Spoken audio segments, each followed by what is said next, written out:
Using web browser. For several years, the web remained a tool used by scientific researchers.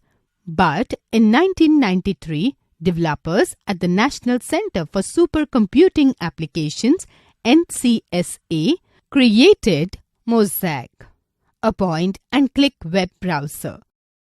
A web browser is a software application designed to find hypertext documents on the web and then open the documents on the user's computer. Commonly used web browsers are Google Chrome, Microsoft Edge, Mozilla Firefox, etc. Launching your browser. You may need to connect to the internet before launching the browser.